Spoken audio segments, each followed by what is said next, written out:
신약성경 9쪽 마태복음 6장 25절로 34절의 말씀을 다 같이 한 음성으로 봉독하시겠습니다. 그러므로 내가 너희에게 이르노니 목숨을 위하여 무엇을 먹을까 무엇을 마실까 몸을 위하여 무엇을 입을까 염려하지 말라. 목숨이 음식보다 중하지 아니하며 몸이 의복보다 중하지 아니하냐. 공중의 새를 보라. 심지도 않고 거두지도 않고 창고에 모아들이지도 아니하되 너희 하늘아버지께서 기르시나니 너희는 이것들보다 귀하지 아니하냐. 너희 중에 누가 염려함으로 키를 한 자라도 더할 수 있겠느냐. 또 너희가 어찌 의복을 위하여 염려하느냐. 들의 백합화가 어떻게 자라는가 생각하여 보라. 수고도 아니하고 길쌈도 아니하느니라. 그러나 내가 너희에게 말하노니 솔로몬의 모든 영광으로도 입은 것이 이 꽃 하나만 갖지 못하였느니라. 오늘 있다가 내일 아궁이에 던지는 들풀도 하나님이 이렇게 입히시거든. 하물며 너희일까 보냐. 믿음이 작은 자들아. 그러므로 염려하여 이르기를 무엇을 먹을까 무엇을 마실까 무엇을 입을까 하지 말라. 이는 다 이방인들이 구하는 것이라. 너희 하늘 아버지께서 이 모든 것이 너희에게 있어야 할 줄을 아시느니라. 그런즉 너희는 먼저 그의 나라와 그의 의를 구하라. 그리하면 이 모든 것을 너희에게 더하시리라. 그러므로 내일 일을 위하여 염려하지 말라. 내일 일은 내일 염려할 것이요 한날의 괴로움은 그날로 족하니라. 아멘. 세월이 유수같이 빠르다 이런 말 들어보셨죠? 우리가 이 연초에는 올 한 해를 우리가 어떻게 살 것인가, 또 우리 교회도 이제 하나됨이라는 이 목표를 가지고 우리가 출발을 했습니다. 지금 이제 4월입니다. 여러분의 그 삶 가운데 어떤 그 목표를 가지고 여기까지 달려오셨습니까? 어제는 무슨 목적을 가지고 하루를 사셨습니까? 그리고 오늘 아침에는 무엇을 꿈을 꾸면서 지금 예배당에 오셨습니까? 우리의 인생이라는 것은 어차피 지나가는 것이고 또 미래를 향해서 계속 전진해 나가는 것 아니겠습니까? 그러나 이 어떤 사람들은 분명한 목표가 있는 사람은 하루하루의 일상 가운데 내가 오늘은 무엇을 성취할 것인가, 그리고 그것을 이루기 위해서는 어떻게 할 것인가를 나름대로 이 시간을 분배해서 살아가는 사람이 있습니다. 근데 어떤 분들은 그런 시간을 전혀 정하지 않고 그냥 아침에 일어나서 피곤하지만 그냥 일상대로 흘러가는, 마치 세월이 흘러가는 것처럼 그냥 묻어가는 사람이 있습니다. 어떤 분들은 그렇기 때문에 그 일상 가운데 우선순위를 정하지 않습니다. 그러니까 우선순위를 정하지 않고 분명한 목적이 없는 사람은 하루하루 살아갈 때 바쁜 일 중심으로 돌아가게 됩니다.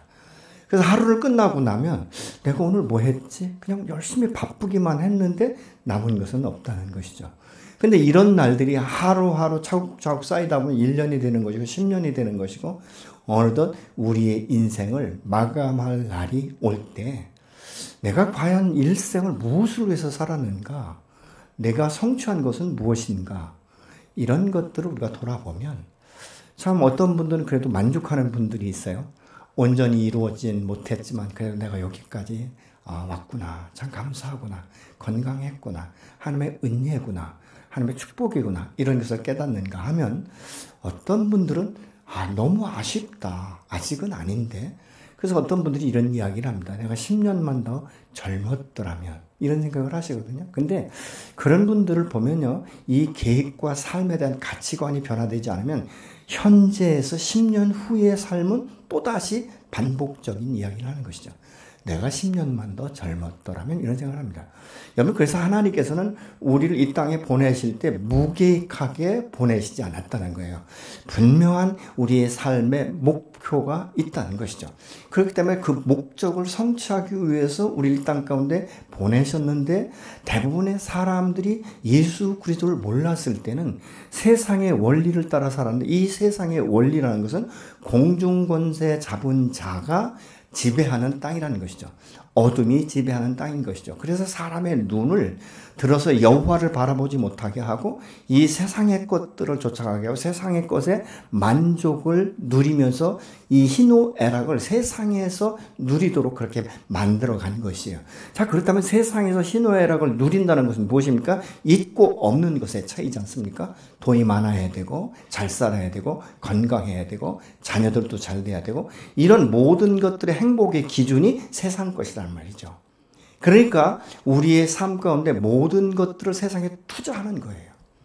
근데 이 투자를 지혜로운 사람은 그래도 유익한 곳에 투자를 하는데 그렇지 않은 사람은 항상 보면 뒷북을 치거나 나중에 막차를 타는 이런 인생이 되어서 남들이 하는 것 따라서 평생을 살다가 보니까 내가 뭘 했지? 내가 왜 여기까지 왔지? 이렇게 만들어 버리는 거예요. 근데 더 무서운 것이 뭔지 아십니까? 그런 부모 밑에서 성장한 자녀들 동일하게 목적의식이 없는 경우가 하다하게 많다는 것입니다. 왜냐하면 보고 배운 것이 그것밖에 없기 때문에 그런 것이죠. 그래서 주님께서는 오늘 본문에 보면 너희는 먼저 그의 나라와 의를 구하라. 그리하면 이 모든 것을 너에게 더하시리라고 분명히 약속했는데도 불구하고 우리가 왜 이 말씀 앞에 우선순위를 두지 못하는가? 믿음이 없기 때문에, 신뢰가 되지 않기 때문에. 그래서 이 주님은 지금 제자들에게 이런 말씀을 하는 거예요. 너희가 믿음이 없다라고 지금 지적질하지 않으십니다. 믿음이 작은 자들아 이렇게 말씀하고 있는 것이죠. 여러분, 믿음이라는 것은 사실 모험입니다. 믿음이라는 것은 가보지 않은 길을 가는 거예요. 근데 우리가 믿음이 있든 없든 사실은 신자든 불신자든 모험의 삶을 살아가지 않습니까? 내일을 경험해 보신 분 계십니까? 내일을 보고 오늘을 걷는 분들 계십니까? 없는 거예요. 사실 오늘 출발 자체도 나의 인생과 생사를 나는 분간할 수 없는 거예요. 장담할 수 없는 것입니다. 그러면 우리는 이나저나 모험적인 인생을 사는데 나의 우선순위를 어디에 둘 것인가? 이 우선순위라는 것은 가치관의 문제인 것이죠. 내가 무엇을 가장 가치 있게 여기는가에 따라서 우리의 삶을 투자하는 것 아니겠습니까? 세상에서 누리는 것이 가치가 있다는 분은 세상 것에 모든 것을 투자하는 거예요. 시간과 건강과 모든 열정과 이것을 세상 가운데 쏟아붓는 것이죠. 근데 왜 우리가 주님의 나라와 의를 먼저 구하지 못하는가? 우리의 삶에 습관적으로 이루어진 것이 있기 때문에 그렇습니다. 그리고 또 한 가지는 도전할 의욕조차도 갖지 않습니다. 믿음이 없기 때문에, 경험해보지 않은 길을 가야 되기 때문에. 그래서 하나님께서 아브라함을 부르셨을 때 아브라함이 순종하면서 이런 말을 하죠. 히브리서에 보면 그는 갈 바를 알지 못하고 그 본토 친척 아비 집을 떠났다라고 말합니다. 갈 바를 알지 못하는 거예요. 내가 오늘은 어느 곳에 가서 유숙해야 될지, 어느 곳에 내가 짐을 풀어야 될지, 어느 곳에서 내가 그 시간을 보내야 될지 이런 것들을 알지 못한 채 아브라함은 떠났다라고 말합니다. 여러분, 그래서 우리의 믿음이라는 것은 때로는 모험적인 것이 굉장히 많습니다. 여러분, 12명의 정탐꾼 가운데 10명은 아주 평범한 삶이에요. 그것은 애굽에서 그냥 나름대로 습득된, 자기 인생 가운데 습득된 삶인데 이 10명이 무능하냐, 어떤 지혜도 없느냐, 무식하냐? 아니에요. 나름대로 그 이 족장 가운데 자기 집합 가운데서는 그래도 내노라 하는 사람들이에요. 저 사람만이라면 내가 신뢰할 수 있을 만큼의 사람들을 추천해서 12명을 만든 것입니다. 근데 똑같은 땅, 똑같은 시간, 똑같은 날짜에 그 땅을 탐지하고 돌아왔을 때 보고하는 것은 전혀 다른 것이죠. 이 세상 가운데 습관된 10명은 현실을 정확하게 직시했습니다. 그들이 과장한 것이 아니에요. 자기들이 가서 보니까 이 사람들은 네필인 것 같아서 얼마나 귀골이 장대한지 마치 골리앗 앞에 선 다윗처럼 보이는 거예요. 너무 적게 보이니까 내가 막 마음이 위축되니까 나는 메뚜기와 같은데 저들도 나를 볼 때 메뚜기처럼 볼 거야. 아무것도 아닌 것처럼 여길 거야 라는 이 생각이 완전하게 자기들의 생각으로 사로잡다 보니까 여호와께서 주신 언약은 간 곳이 없는 거예요. 그곳은 젖과 꿀이 흐르는 땅 맞지만 사람을 잡아먹는 땅이다 이렇게 보고합니다. 근데 하나님의 관점에서 보는 여호수아와 갈렙은 전혀 다른 이야기를 합니다. 지금 올라가면 저 산지를 여호와께서 우리에게 붙이시기 때문에 저들은 우리의 밥이 될 것이다 라고 말하고 있는 거예요. 어떻게 똑같은 상황, 똑같은 일정에 똑같은 것을 정탐했는데 어떻게 10대 2로 이렇게 나눌 수가 있는가? 여러분은 어느 편에 설 것 같습니까? 나는 여호수아와 갈렙 편에 설 것이다.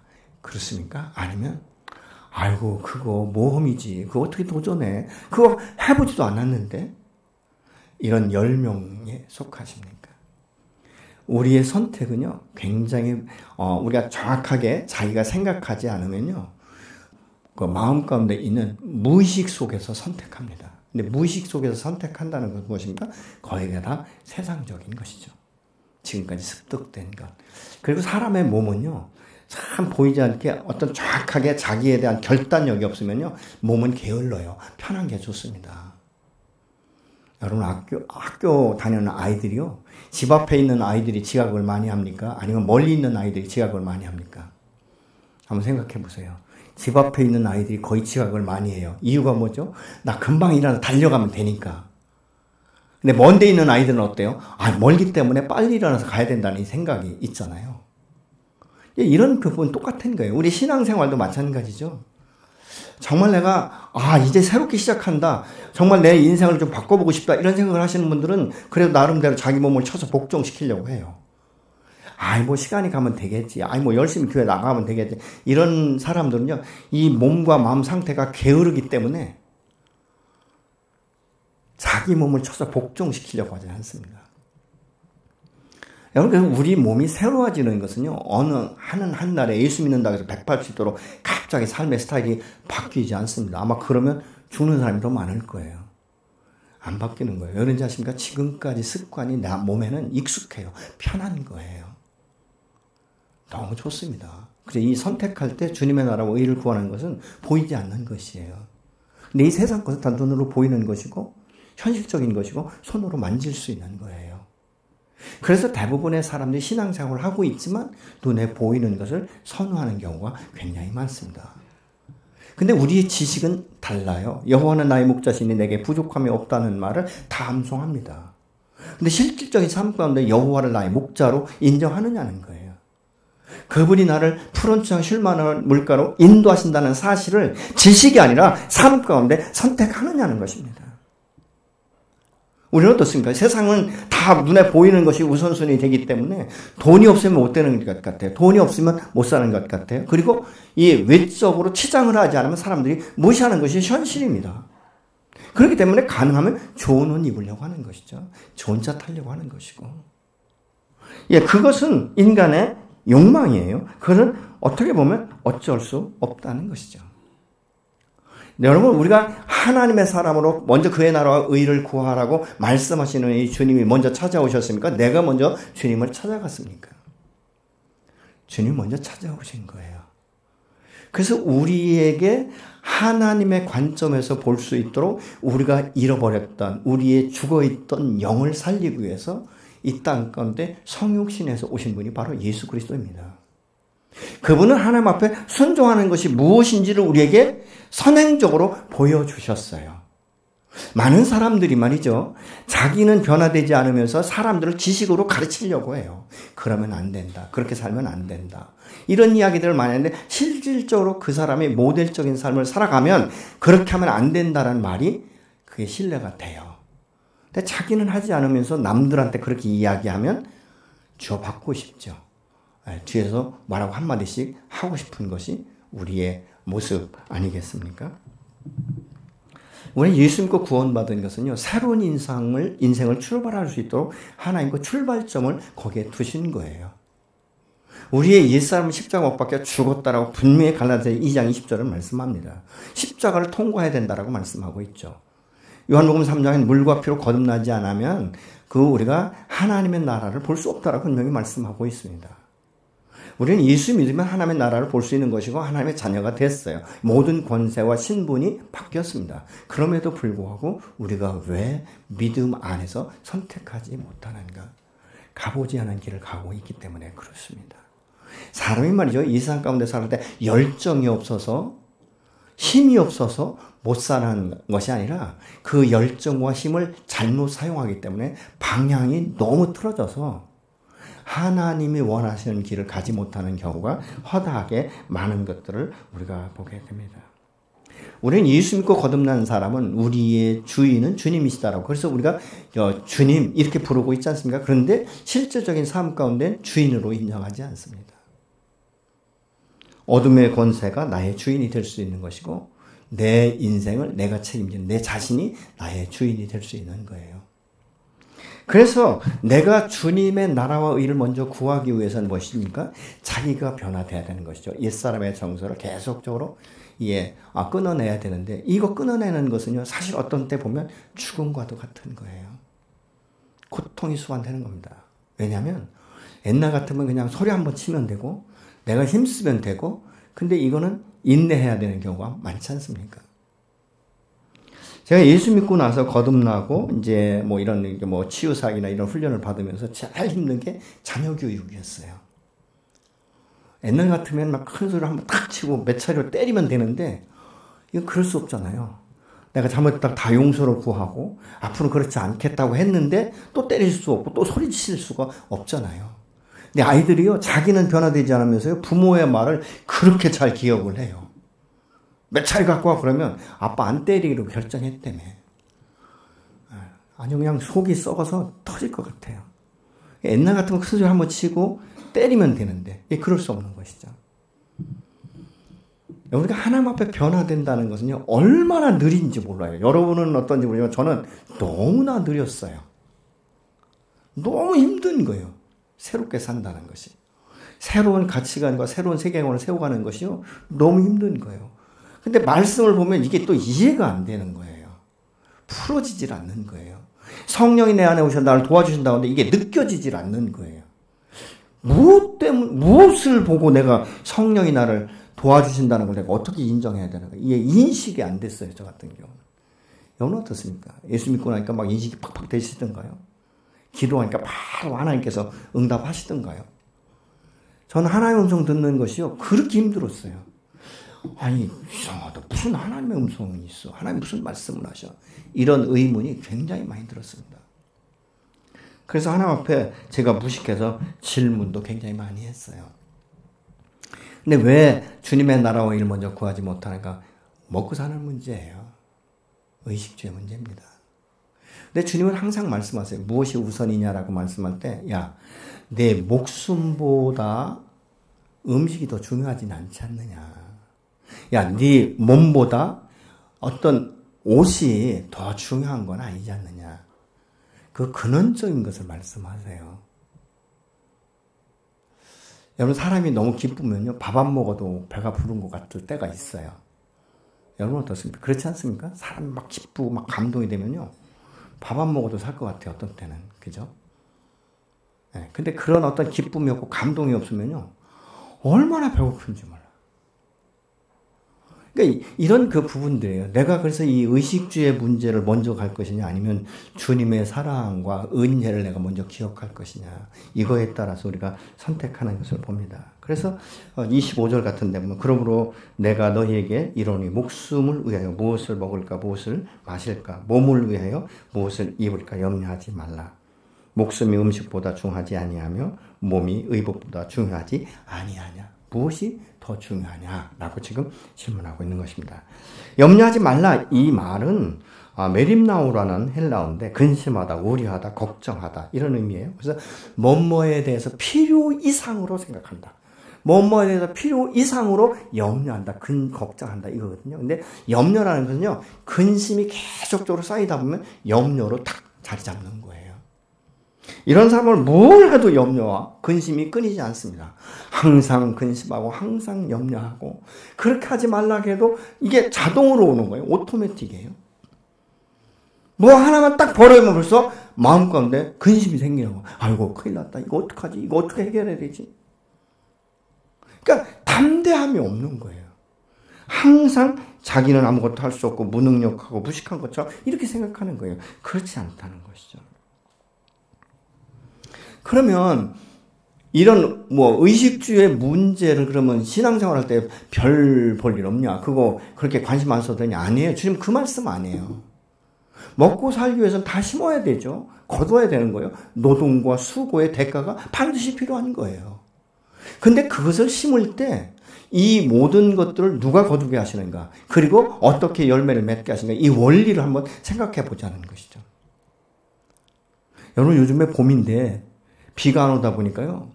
얼마나 많이 지금 호수, 이 대청 때문에 어저께 가보니까요. 굉장히 많이 말랐어요. 어떤 지역 같은데, 뭐 전라도 지역 같은데, 뭐 이 호수나 이런 것들이요. 막 거북이 등처럼 다 갈라져 있잖아요. 이게 노력한다고 그게 되는 거 아니잖아요. 이른 비와 늦은 비를 하나님께서 내려주셔야 되는 거예요. 아멘. 여러분가 사업을 하든 뭘 하든요. 하나님이 지혜를 주시고 하나님의 은혜를 주시고 하나님이 축복하실 때 그 문이 더 열리는 거예요. 근데 우리는 그것을 의지하기보다 내 힘으로 내 노력으로 막 내 능력으로 하려고 하다 보니까 너무 힘든 거예요. 인생이 힘든 거예요. 팍팍한 거예요. 그러니까 우리가 살면서 무슨 말을 잘하는지 아십니까? 너무 힘든다. 죽을 것 같다. 여기서 좀 지나치면 죽고 싶다. 이렇게 표현하거든요. 이런 그 부분들이 어디서부터인가? 여러분, 근데 동일한 조건이면요. 은혜를 입은 자들은 동일한 조건에서도 감사할 수 있어요. 근데 은혜를 경험하지 못하는 분은 동일한 조건이면 그 심령이 아주 메마르기 때문에 은혜로 여기지 않습니다. 오히려 하나님을 원망하게 되는 이런 그 모습들을 우리가 보게 되는 것이죠. 여러분과 염려한다고 해서 바뀌는 것 없습니다. 여러분 어떤 문제가 있을 때 고민하고 밤을 새우고 그렇게 했더니 문제가 해결되더라 이런 분이 있습니까? 오히려 제가 볼 때는요 계속적으로 증가돼요. 고민하고 염려하다 보면요 이 염려가 나중에는 막 이 산덩이처럼 부풀어 올라가지고 염려 가운데 파묻혀가지고 아무것도 못할 것 같아요. 죽을 것 같아요. 막 심장이 멈출 것 같습니다. 밤에 잠을 못 자는 거예요. 근데 이 염려가 없는 사람이 어떻게 했습니까? 다 스쳐가는 것이죠. 근데 자리 잡게 해서는 안 된다는 것이죠. 근데 이 염려가 내 안에서 자리 잡지 못하게 하는 것은 무엇입니까? 나를 위해 십자가에 죽으신 모든 문제를 해결하신 그 십자가 앞에 나가서 내려놓는 이 훈련, 이 작업이 필요한 거예요. 처음엔 안 되죠. 근데 익숙해집니다. 저는 어린아이들 보면요. 지금 우리 우리 한전사 딸 은샘이를 보면요. 돌 아직 멀었거든요. 근데 막 지금 막 일어서요. 막 붙들고 일어서 이러거든요. 야, 참 빨리 큰다. 근데 걔가 그럼 주저앉는다고 안 일어서는 거 아니에요? 계속적으로 일어서는 거예요. 주저앉아도. 제가 그런 얘기를 했어요. 야, 쟤 돌 전에 걷겠다. 예. 여러분 우리의 인생이 그리스도 안에서 거듭났지만요. 그리스도인답게 사는 것은요. 수없는 반복적인 훈련이 필요합니다. 왜요? 이 세상 것은요. 너무나 익숙해요. 다 보이는 거니까. 내 주변에 있는 사람들이 대체적으로 세상 것을 따라가거든요. 그러니까 내가 이 세상 것을 안 따라가면 나는 뒤처질 것 같아요. 무능한 것 같이 느껴질 때가 있어요. 네, 여러분 조금만 인내하시고 가면요. 늦은 것 같지만 빠른 것이 바로 여호와가 함께 하시고 여호와가 축복하실 때인 줄로 믿으시기 바랍니다. 우리의 건강, 노력해야 됩니다. 운동해야 됩니다. 그런데 그보다 더 중요한 것은 나의 건강을 누가 책임지는가? 나의 생명과 수명을 누가 붙들고 계신가를 우리가 인식한다면 우리는 주님 앞에 먼저 나가 서야 될 줄로 믿습니다. 여러분 내 지식, 이 세상의 것은요 한계가 있습니다. 그러나 하나님이 주시는 지혜와 하나님이 주시는 지식과 하나님이 주시는 축복은요 세상 것을 넘어서는 줄로 믿으시기 바랍니다. 왜냐하면 그것이 하나님의 능력이기 때문에 그렇습니다. 근데 우리가 일상 가운데 지금 당장 이 손에 잡히는 것, 눈에 보이는 것이 필요하기 때문에 자꾸만 우리가 이것에 먼저 중심을 두는 거예요. 여러분 예를 들어서 가난한 사람들은요 내일 입을 옷이 없어요. 염려하지 않으면요 가족들을 직접 곤란하게 겪게 되는 이것이 불보듯 뻔한 것이기 때문에 내가 어떻게 그렇게 할 수 있느냐라고 말합니다. 내가 잠시라도 멈췄으면 모든 가게가 멈춰서는데 내가 어떻게 그렇게 할 수 있는가 이런 말들을 할 수 있는 것이죠. 그래서 우리는 이 세상에서 최소한 안정적인 삶이 되어져야 내가 신앙생활도 제대로 할 수 있다고 생각하기 때문에 항상 뭐라고 말하죠? 조금만 더 해요. 조금만 더 벌고 조금만 더 노력하고. 근데 그 조금이라는 것은요. 죽을 때까지 만족이 없어요. 그게 우리의 육체에 이미 습관되어 있는 배어있는 어떻게 보면 본질은 아닌데 그 비본질이 본질이 되어버린 거예요. 어둠 속에서 오래 살다 보니까 그런 거예요. 여러분 생각해 보세요. 애굽에서 400여 년간 종살했던 이스라엘 백성들이요. 출애굽했으면 춤을 춰야 되는 거예요. 근데 광야에서 조금만 어려우면 항상 옛사람의 정서로 돌아가지 않습니까? 그 왜 그래요? 더 좋아서가 아니에요. 이미 그게 익숙해 있기 때문에 익숙한 것이 편한 거예요.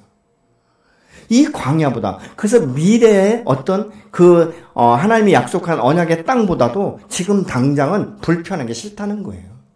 그 애굽이 더 좋다고 생각하는 거예요.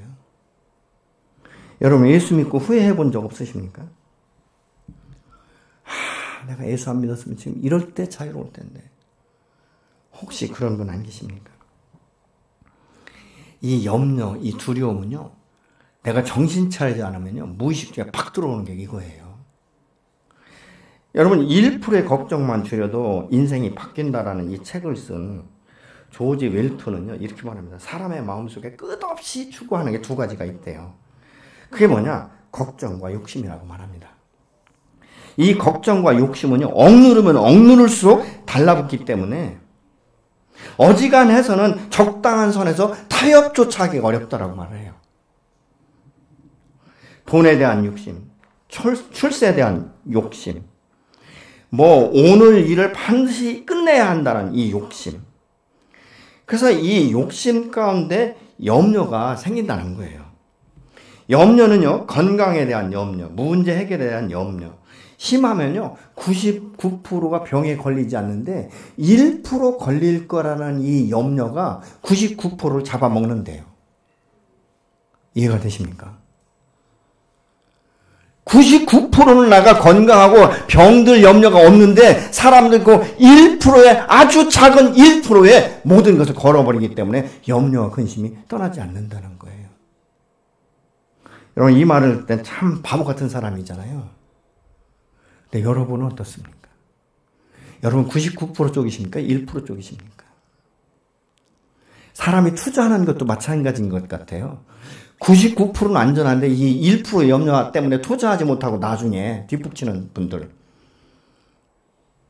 혹시 계시지 않습니까? 여러분 이런 삶 속에 사는 우리를 향해 주님은 무엇이 더 중요하냐고 지금 도전하시는 거예요. 야, 무엇이 더 중요하냐? 너 인생 가운데 정말 중요한 게 뭐냐? 잘 먹고 잘 사는 게 중요하냐? 내 영혼이 소성되는 게 중요하냐? 너가 약속을 성취하기를 원하느냐? 아니면 이 세상 가운데 만족을 누리기를 원하느냐? 여러분 우리가 하나님을 신뢰하지 못하면요, 우리의 믿음이 적으면 하나님 언약의 말씀을 절대 우리가 선택할 수 없습니다. 근데 문제는 선택은 결과를 가져온다는 거예요. 내가 무엇을 선택했느냐에 따라서 그 결과가 온다는 것이죠. 여러분 내가 서울을 가야 되는데 경주 가는 버스를 타면 경주에 도착할 수밖에 없는 거예요. 그래서 이 지금 주님은 다른 어떤 이방인들이 아니라 제자들에게 계속적으로 말씀하는 거예요. 너희가 내 제자고 나와 같이 도제 훈련을 받고 있는데 너희 믿음은 참 적다. 여러분 우리가 주님 안에서 믿음의 언약의 말씀을 붙들고 도전하는 사람은 실패에 대한 두려움이 있어서는 안 돼요. 실패해도 도전해야 되는 거예요. 여러분 베드로 보세요. 물 위를 걷는 그 주님이 오시는 거를 베드로는 못 봤어요. 근데 그 옆에 있던 그 제자가 주님이시다. 그러니까 만약 주님이시면 나를 좀 물 위에 걷게 하세요. 그 물 위로 걸어가잖아요. 이런 열정이 저와 여러분 안에 있어지기를 예수님은 축원합니다. 물에 비록 빠질지언정, 여러분 물에 빠질 때 죽지 않잖아요. 주님 건져주시지 않습니까? 우리 신앙생활은요, 그래서 때로는 도전이 필요한 거예요. 시도해보는 거죠. 가보지도 않고 어떻게 가본 사람처럼 말하는 사람 많아요. 근데 가봐야 되는 거예요. 아멘? 여러분 경치가 아무리 좋은 거 사진으로 봐도 그건 사진이지 내가 현장에서 보는 거하고는 전혀 달라요. 그렇지 않습니까? 여러분 음식도 그렇더라고요. 먹어본 사람이 맛을 알고 더 먹지 안 먹어본 사람은요 아무리 좋은 음식도 잘 못 먹는 것들을 봐요. 이방인들은 왜 하나님을 의지하지 않는지 아십니까? 하나님을 모르기 때문에. 하나님의 비밀을 몰라요. 그들의 삶을 하나님이 책임지신다는 것을 이방인들은 생각하지 못해요. 그러니까 뭐예요? 자기가 스스로 노력하고 자기가 이것을 해결해야 되니까 그렇게 사는 거예요. 근데 예수 믿는 사람은 좀 달라야 되잖아요. 여러분 내일은 아무도 몰라요. 이방인들도 모르고 믿음의 사람도 모릅니다. 그러나 내일 내 인생을 책임지시는 여호와 이레 하나님, 내 삶을 계획하셨다는 믿음이 있는 사람은요 여호와 앞에 나갑니다. 내가 지금 힘들고 연약하고 막 지치고 죽을 것 같지만요. 여호와가 함께 하신다는 임마누엘의 하나님을 의지하는 사람은요. 내가 힘없고 지치고 너무 힘들 때 주님 앞에 의탁해요. 주님 너무 힘듭니다. 주님 나 좀 도와주세요. 주님 앞뒤가 다 막혔습니다. 깜깜합니다. 하나님 어떻게 해야 될지 자기의 지혜를 주세요. 하나님이 나 혼자 힘으로 능으로 너무 힘듭니다. 성령의 도심이 필요하지만 하나님 제게 정말 나와 함께 나를 붙들어 줄 수 있는 믿음의 신실한 사람을 좀 붙여주세요. 여러분 왜 그렇게 기도할 수 있잖아요. 왜냐하면요. 이 신앙생활도 내가 하나님과 1대1로 교제할 수도 있지만요. 너무 힘들 때는요. 사람이 필요하더라고. 내 말을 들어줄 수 있는 사람. 무슨 해답을 찾을 것이 아니라 내가 이렇고 이래서 내가 너무 힘든다는 이 사실을 아무 말 하지 않고 리시브 해줄 수 있는 사람. 그래 힘들지. 그래 얼마나 힘들었겠냐. 그래도 참 대단하다. 나 같으면 친정에 쓰러졌을 텐데. 그래 힘들었을 거야. 이 말 받아주면요. 자기도 모르게 막 가슴이 미어지는 것 같은 이 슬픔이 터져나오기 시작해요. 어떤 때는요. 그래서 실컷 울고 나면 가슴이 시원할 때가 있잖아요. 말은 한마디도 안 했어요. 근데 뭐라고 말하는지 아십니까? 다 해결됐어요. 이렇게 말하는 경우가 있습니다. 근데 사람이 살면서 제일 답답한 게 뭐냐면요. 나의 말을 들어줄 수 있는 대상이 없는 것 같아요. 내 말을 정말 신뢰하고 믿어주고 들어줄 수 있는 그 대상이 없는 사람의 삶은요. 너무 힘든 거예요. 그렇지 않습니까? 여러분 정말 막 우겨싸움을 당하고 너무 힘들 때 하나님 앞에 나가 기도하고 어떤 분은 믿음으로 다 한다. 정말 하나님 앞에 해결하면 완전하게 끝난다. 근데 모르겠어요. 저는 아직까지 그 믿음이 없을 때가 많아요. 정말 내 마음을 아무 조건 없이 들어줄 수 있는 사람. 근데 이것은요. 나의 문제이기도 해요. 내가 오픈할 대상이 있어도 내가 오픈하지 않으면 끝이에요. 그렇지 않습니까?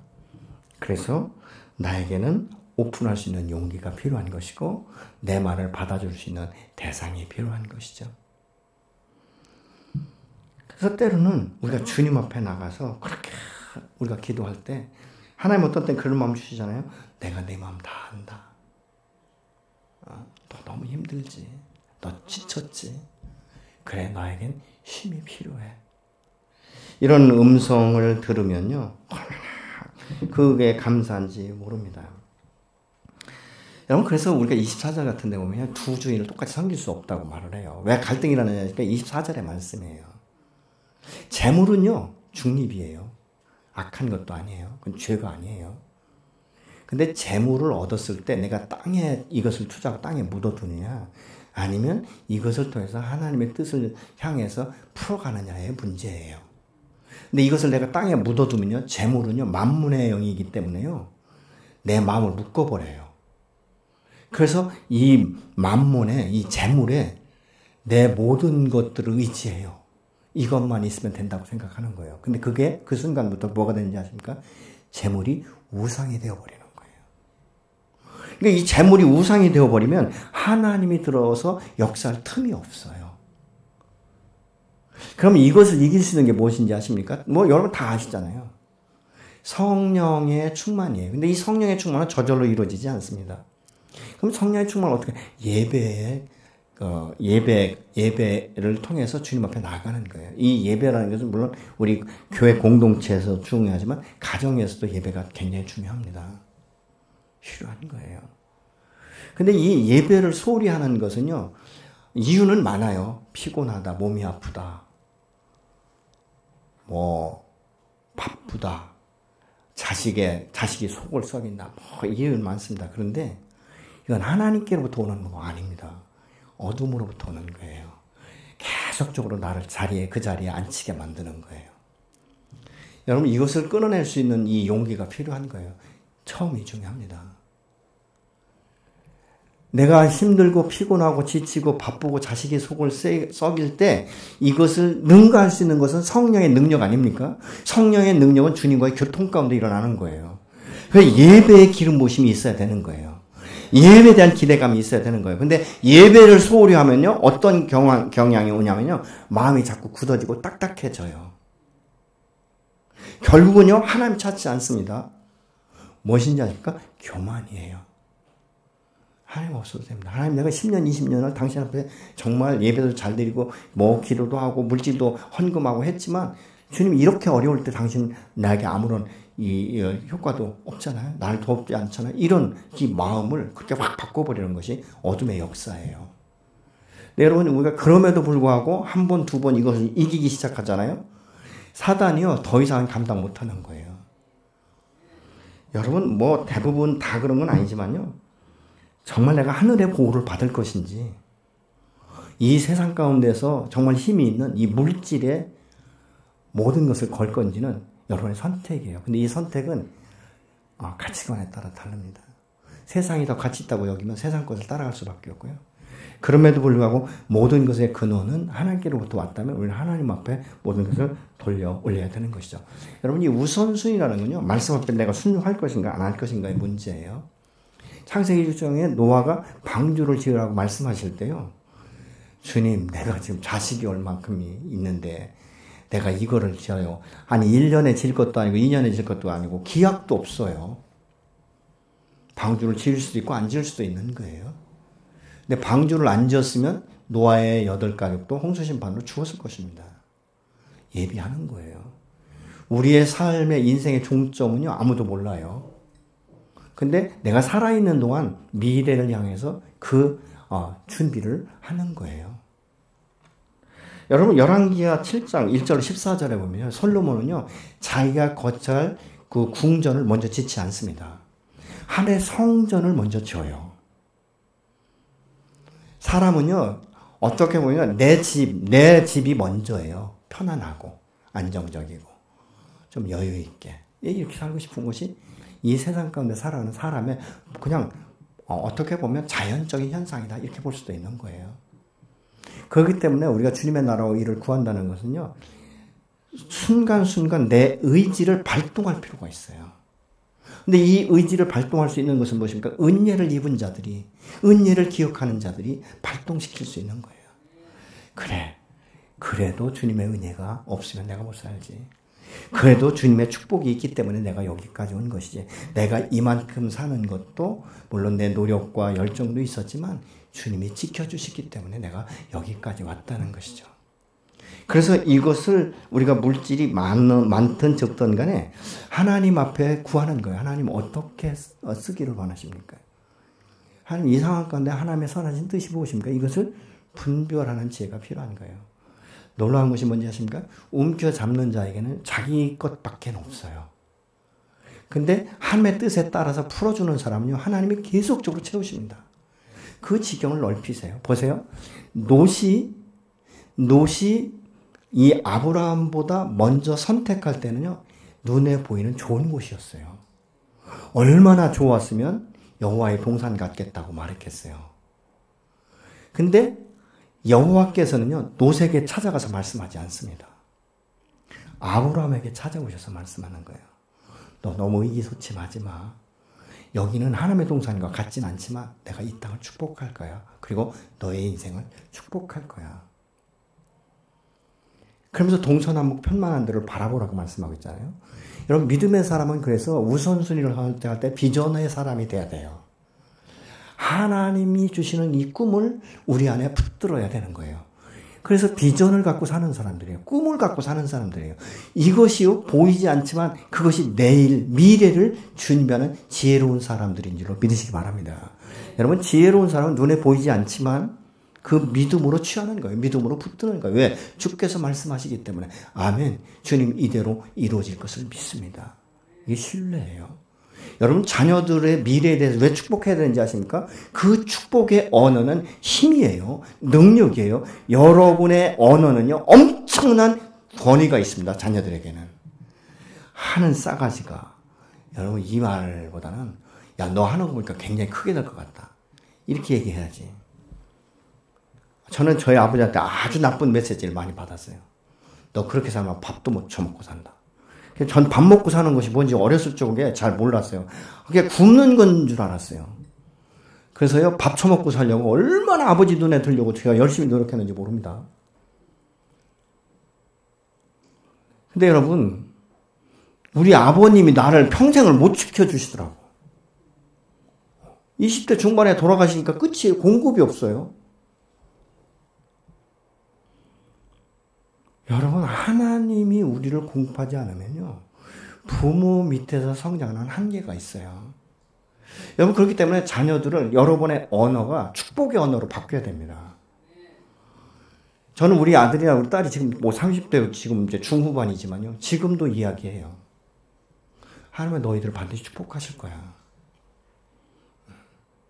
아빠는 너에게 해줄 것이 없어. 그렇지만 아빠가 지금까지 어렸을 적부터 너희들을 위해 기도했기 때문에 내 인생은 반드시 열릴 거야. 계속적으로 축복의 언어를 통해서 그들의 삶을 열어주는 거예요. 아멘이십니까? 여러분, 자녀들이 내 마음에 안 드는 게 얼마나 많습니까? 한번 비춰보세요. 나는 하나님 앞에 정말 마음 들게 하는 게 뭐가 있나? 내 자녀가 내 마음에 안 들게 하는 것이 많은가? 내가 하나님 앞에 마음에 들지 않게 행동하는 게 많은가? 우리가 은혜로 살잖아요. 자녀들에게서 은혜가 필요한 거예요. 특히 예수 믿지 않는 자녀들을 위해서 여러분 계속적으로 축복하십시오. 내가 믿든지 안 믿든지 넌 하나님 없이는 살 수 없어. 하나님이 너를 축복하셔. 엄마가, 아빠가 얼마나 너의 영혼을 축복하고 기도하는지 몰라. 여러분, 자녀들이 안 듣는 것 같아도 다 들어요. 어린아이들도요, 저쪽에서 장난감하고 놀지만요, 부모들의 메시지를 다 듣고 있어요. 믿음의 소리를 하는지, 부모들이 절망의 소리를 하는지, 아니면 정말 그 희망의 소리를 하는지 다 듣고 있어요. 그래서 여러분, 우리는 미래, 뭐 늘 자주 제가 얘기하지만 예배에 성공하면 우리 인생은 풀어집니다. 아멘이십니까? 왜냐하면 남들이 갖지 못한 지혜를 주시거든요. 남들이 찾지 않는 것을 찾게 하시거든요. 여러분, 믿음의 사람의 기도는 엄청난 위력이 있습니다. 왜요? 하늘이 열려 있잖아요. 하나님께서 우리에게 축복하신다라고 계속적으로 성경 어느 곳에서든지 말씀하고 있잖아요. 이 축복을 받아 누려야 되지 않겠습니까? 엘리야처럼 손바닥만한 구름 한 조각이 올라올 때까지 기도하는 거예요. 이게 믿음의 사람들이에요. 이나저나 모험적인 삶을 산다면 여러분, 하나님을 의지하고 나를 축복하시고 언약하신 그 말씀 앞에 우리가 순종하고 나가야 되지 않겠습니까? 그러려면 뭐예요? 먼저 하나님의 나라와 의를 구하는 거예요. 큰 것부터가 아니에요. 아주 작은 것부터. 제가 지난주에 말이죠, 제어스라는 정말 듣도 보지도 못했던 팀이에요. 근데 와서 보니까 그 팀이요, 지금 한국의 이 문화를 변화시키고 있어요. 가정의 문화, 회복의 문화, 축복의 문화. 근데 이 팀들이 말이죠, 예배를 매월 한 번씩 드린대요. 근데 수천 명이 와서 줄을 서납니다. 근데 여기에, 저희는 몰랐는데, 제가 이 곡 작사, 작곡했어요. 제가 이 곡 작사, 작곡했어요. 하는 형제 자매들이 있더라고요. 여호와께 돌아오라. 그죠? 그것을 작사, 작곡한 그 사람이 이 제어스 대표더라고요. 많아요. 그런데 제가 왜 이 얘기를 하냐면요, 이 사람들이 굉장히 젊어요. 대개 보면 20대, 30대 중간 사이예요. 훈련이 얼마나 잘 됐는지요. 야, 얼마나, 아이들을 8명을 데려왔더라고요. 그러니까 8가정이 다 아이가 있어요. 근데 그 부모들이 아이들을 얼마나 잘 보는지. 제가 그랬어요. 참 부럽다. 나도 지금 아이를 낳았으면 우리 아이들을 이렇게 내가 축복했을 텐데. 이 아이들은 앞으로 크게 될 것이다. 왜냐면 너희들의 기도를 먹고 살기 때문에. 여러분, 전 그래서 이 젊은 친구들을 보면서요, 한국의 미래가 있다라고 봤어요. 얼마나 아주 잘 권위 질서를 따라 순종하는지, 그리고 서로가 서로를 얼마나 사랑하고 격려하고 품어주는지. 여러분, 우리의 가정에 미래의 문화가 있어야 될 줄로 믿습니다. 여러분의 자녀들이 꿈을 꾸고 비전을 갖고 그것이 이루어지도록 부모 세대는 기도해 주는 것이죠. 젊은이들은요, 현실에 너무 얽매이지 마세요. 환경 탓하지 마세요. 부모 탓하지 마십시오. 여러분의 세대는 새로운 문화를 창조해 나갈 세대예요. 부모의 세대는요, 모르겠습니다. 저의 세대는요, 사랑한다는 말 듣고 큰 사람이 거의 없습니다. 맨날 부모들한테 왼순이 대순이. 저것은 그냥 계획도 없이 생겼느니, 남의 집 자식은 잘 두는데 우리 집 자식들은 왜 죽지도 않는지 모르겠다는 이런 말을 너무 많이 들었어요. 그래도 예수 믿고 구원받고 하나님의 말씀을 들어오니까 내 자녀들을 축복할 수 있는 마음이 생기는 거예요. 아멘이십니까? 여러분, 30대, 40대는 또 자녀라면 아주 끔찍하게 생각합니다. 근데 그 끔찍하게 생각하고 사랑하는 건 좋지만요, 거기에 뭐가 들어가야 되는지 아십니까? 여호와의 꿈과 여호와의 능력이 들어갈 수 있도록 기도해 줘야 돼요. 축복해 줘야 됩니다. 이 아이들의, 여러분의 자녀 세대는요, 사실 지금 우리 세대의 신앙생활하는 것보다 훨씬 더 어려울 수 있습니다. 그래서 여호와의 신이 그들에게 임하고 여호와와 함께 하신다는 확신을 어렸을 적부터 가져야 돼요. 나의 참된 주인은 여호와시다. 나의 모든 삶의 그 주관자는 여호와라는 것을 아이들이 아예 어렸을 적부터 인식할 수 있어야 돼요. 그래야 어둠을 정복하고 다스리며 살아갈 수 있습니다. 그래서 여러분의 자녀들이 꿈을 꾸게 하고 환상을 보게 하고요. 그래서 이 나라와 이 땅의 리더가 돼야 돼요. 아멘이십니까? 저는 뭐 국회의원 중에서 뭐 장로도 있고 뭐 집산 허다하게 많고요. 근데 뭐 하는 거예요? 뭐 하는 거예요? 왜 그런지 아십니까? 꿈이 없어요. 비전이 없어요. 하나님의 그곳에 보내신 목적이 무엇인지를 상실한 사람들이 너무 많은 것 같아요. 믿음의 소리를 못 내잖아요. 근데 여러분이 기도하고 여러분이 말씀으로 양육한 여러분의 자녀들이 다음 세대의 리더십을 갖게 되면 어느 곳에 있든지, 뭐 정치나 뭐 법 쪽에나 어느 곳에 있든지, 직장이나 어느 곳에 있든지요, 잘 나가야 됩니다. 사람들이 존경하고 존중받을 수 있어야 돼요. 근데 그것은 가정에서부터 시작되는 거예요. 아멘이십니까? 여러분들이 자녀들을 존중하고 정말 격려하시고 가치가 무엇이 있는지, 우선순위가 어디에 있는지를 지금부터 한마디씩 가르치세요. 그러면 아이들이 스쳐 지나가는 것 같지만 다 듣고 있어요. 전 그래서 여러분의 자녀들이 가서 서 있는 그곳이 하나님의 나라가 확장되는 곳이 되기를 간절히 소망합니다. 전 그래서 우리 교회의 어린 아이, 주일학교나 이런 아이들을 볼 때마다 제가 너무 감동이 돼요.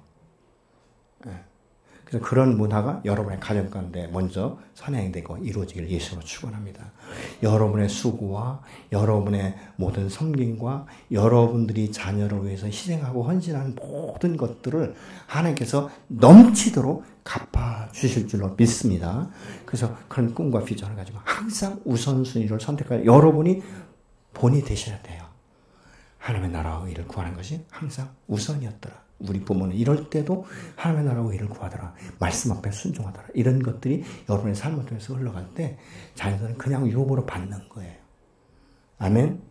아브라함의 순종이 이삭을 통해서 역사하신 하나님이 야곱을 통해서 이스라엘로 바뀌는 역사가 일어나지 않습니까?